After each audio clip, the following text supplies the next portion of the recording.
ઝરણું. લેખક ડોક્ટર જીતેન્દ્ર અઢિયા.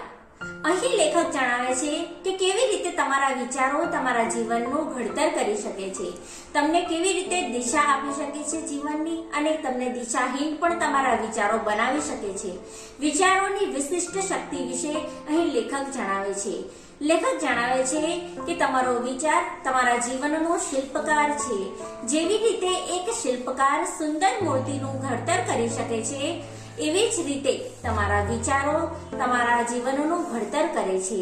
તમારા વિચારો એ બીજ છે, જેવું વાવશો એવું જ ઉગશે. જો તમે તમારા જીવનમાં બાવળ વાવશો તો બાવળ એટલે કે કાંટા જ ઉગશે, અને જો તમે આંબો વાવશો તો તમને કેરી ખાવા મળશે. નેગેટિવ વિચારો બંધિયાર પાણી જેવા છે, જે તમારા જીવનને અટકાવે છે, તમારી પ્રગતિને અટકાવે છે.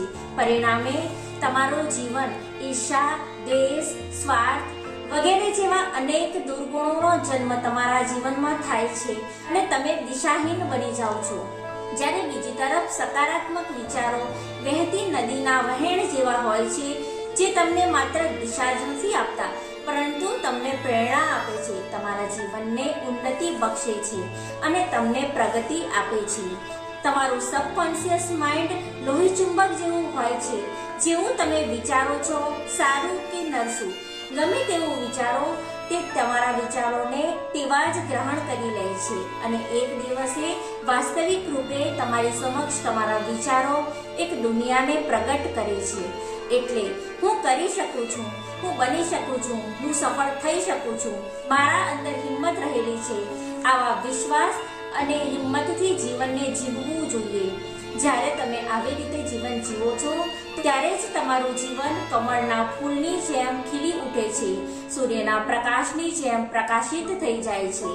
એક વિદ્યાર્થી જ્યારે એવું વિચારે છે કે હું કંઈ જ નહીં કરી શકું, મને કંઈ જ આવડતું નથી, ત્યારે તે બુક પણ ખોલતો નથી, એટલે કે કોઈ પણ ચોપડીને ખોલતા પહેલા જ તે હાર માની લે છે.